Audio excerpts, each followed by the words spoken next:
ఇప్పటికే చాలామంది మంత్రులు అలాగే చాలా భారీ ఎత్తున అభిమానులు కార్యకర్తలు కూడా ముద్రగడకి కడసారి నివాళులర్పించేందుకు భారీ ఎత్తున చేరుకుంటున్నారు. ఇక మరి కాసేపటి అంచనాలు కూడా అక్కడ ఏర్పాటు చురుగ్గా సాగుతున్నాయి. భారీగా ర్యాలీ జరిపేందుకు కూడా సిద్ధమవుతున్నారు. ప్రస్తుతం అక్కడి నుంచి పూర్తి సమాచారం ఇచ్చేందుకు మా కరెస్పాండెంట్ కామేశ్వరరావు లైవ్లో జాయిన్ అవుతున్నారు. కామేశ్వరరావు, ప్రస్తుతం అంచనాలకు సంబంధించి ఏర్పాట్లు ఎలా ఉన్నాయి, ఇప్పటికే అభిమానుల తాకిడి ఏ విధంగా ఉందో చూస్తున్నాం లైవ్లో.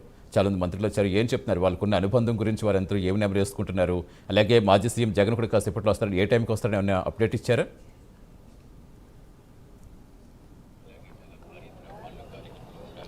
సో సతీష్, చూసుకుంటే కనుక ముద్రగడ పద్మనాభానికి నివాళులు అర్పించేందుకైతే మాత్రం పార్టీలకు అతీతంగా అయితే మాత్రం ఆయన అభిమానులు వస్తున్నారు. అదేవిధంగా కూడా కార్పొరేషన్ చైర్మన్లు, ఎమ్మెల్యేలు, మంత్రులు కూడా వస్తున్నారు. దానికి సంబంధించి ఆయనకి ఘన నివాళి ప్రభుత్వం తరపు నుంచి కూడా మొత్తం ఏర్పరిచారు. ప్రభుత్వ అధికారిక లాంఛనాలతో అయితే మాత్రం ఆయనకి అంత్యక్రియలు జరపాలని చెప్పేసి CM Chandrababu, deputy CM Pawan Kalyan కూడా ఆదేశించడం జరిగింది. ప్రస్తుతం మనతో పాటు కాకినాడ జిల్లా జనసేన అధ్యక్షులు, డీసీబీ చైర్మన్ తుమ్మల బాబు కూడా ఇప్పుడే మరి కొద్దిసేపటి కింద ముద్రగడ పద్మనాభానికి ఘననివాళి తెలిపి ఆయన భౌతికాయాన్ని సందర్శించి వచ్చారు. సార్ చెప్పండి, ఏంటి ముద్రగడ గారితో సుదీర్ఘమైన మీకు అనుబంధం ఉంది, మీరు కూడా జిల్లా వాసి, ఆయనతో కలిసి మీరు రాజకీయంగా కూడా తిరిగారు, ఏంటి ఆయనకి మీకున్న అనుబంధం? పద్మనాభం గారు మా ప్రాంతవాసి. నాకు మా గ్రామం పులిమేరు 6 కిలోమీటర్లు ఉంటుంది ఇక్కడ కిర్లంపూడికి. మా తండ్రి గారి దగ్గర నుంచి కూడా పరిచయం ఉన్నటువంటి నాయకులైనా, అలాగే ఏదేమైనా పద్మనాభం గారు అంటే మేమందరం కాపు కులంలో పుట్టినటువంటి వ్యక్తులుగా కాపు సామాజిక వర్గం కోసం పాటుపడినటువంటి వ్యక్తి పద్మనాభం గారు. కాపులకి ఎట్టి పరిస్థితుల్లో ఈరోజు ఒకప్పుడు పెద్ద రైతులుగా బతికినటువంటి కాపులు ఈ రాష్ట్రంలో మరి రైతు కూలీలుగా మారిపోయారు. కాపులకి ఏదైనా రిజర్వేషన్ వస్తే మళ్ళీ వారి పిల్లలకు కానీ ఏదైనా ఒక చేయూత ఇస్తుందనేటువంటి కార్యక్రమంతో వారు కాపు ఉద్యమం తీసుకోవడం జరిగింది. మరి దాంట్లో మరి అప్పటి ప్రభుత్వాలు సరిగా స్పందించకపోవటం, కాపులకు రిజర్వేషన్ తెచ్చుకోలేకపోవడం జరిగింది. దానికోసం మేమందరం కూడా ఎప్పుడూ పద్మనాభం గారిని పార్టీలకి అతీతంగా ఎప్పుడూ గౌరవిస్తూ ఉంటాం.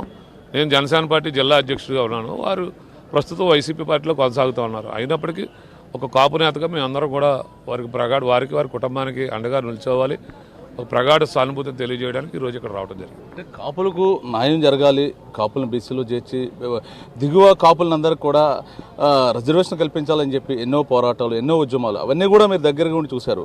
ఆయనతో పాటు ఆయన పోరాట పటిమే ఈ రోజు ఆయనకి ఇంత ఘన నివాళి లభించింది అంటారా? నేనే కదా ఆయన కాపు ఉద్యమం తీసుకున్నప్పుడు కూడా సేమ్ ఈ రోజు ఆయన మరణం వార్త విన్న వెంటనే ఏ విధంగా కాపులు కానీ లేకపోతే ఇతర కులాలు కానీ ఏ విధంగా వచ్చి ఇక్కడికి వారికి మరణానికి దిగ్బాధ చెందుతూ ఉన్నాయో, అదేవిధంగా ఆ రోజైతే తునిలో పెట్టినప్పుడు రాష్ట్ర వ్యాప్తంగానే కాకుండా తెలుగు రాష్ట్రాల్లో ఉన్నటువంటి కాపు అని పేరేటువంటి ప్రతి ఒక్కరూ కూడా ఆ రోజు ఆ మీటింగ్కి పెద్ద ఎత్తున రావడం జరిగింది. దురదృష్టవశాత్తు మరి రిజర్వేషను మరి రావటం లేదు. ఎప్పటికైనా సాకారం అవ్వాలి. అలాగే ఒక కాపు వాడు ఈ రాష్ట్రంలో మరి ఇంత పెద్ద సామాజిక వర్గం ఉంది, ఒక ముఖ్యమంత్రి చేయాలనేటువంటి ఆశ ప్రతి కాపు వాళ్ళలో ఉంది. మరి అది కూడా ఏదో రోజు పద్మనాభం గారి ద్వారా అవుద్దనుకున్నాం, ఒకప్పుడు రంగా గారి ద్వారా అవుద్దనుకున్నాం, తర్వాత పద్మనాభం గారి ద్వారా అవుద్దనుకున్నాం. ఏదో రోజు ఆ పీఠం ఎక్కాలనేటువంటి ప్రతి కాపువాడి మనసులో ఉంది అనేటువంటి సందర్భంగా తెలియజేస్తా ఉన్నాం.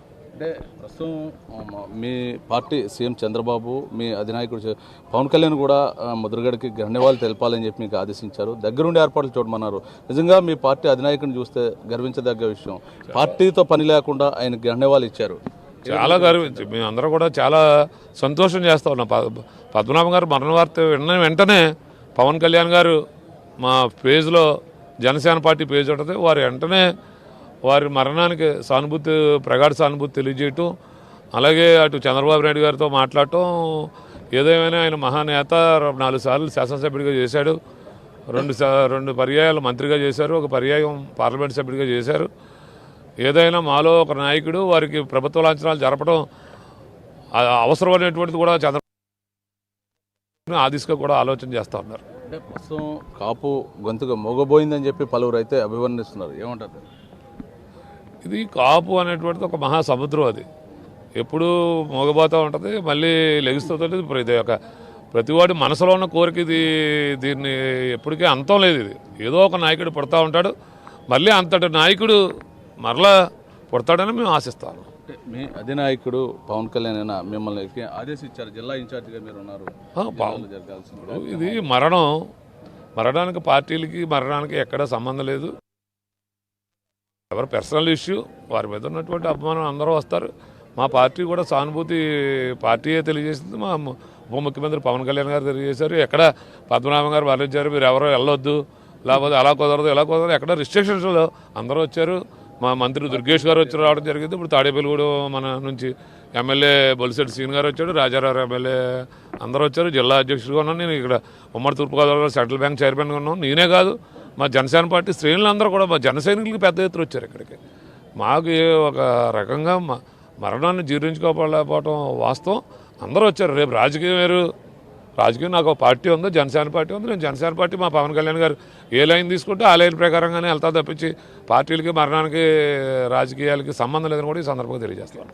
ప్రస్తుతం మనతో పాటు మరికొంతమంది నాయకులు ఉన్నారు, వారితో మాట్లాడిందాం. ఏంటి ముద్రగడ గారికి మీకున్న అనుబంధం?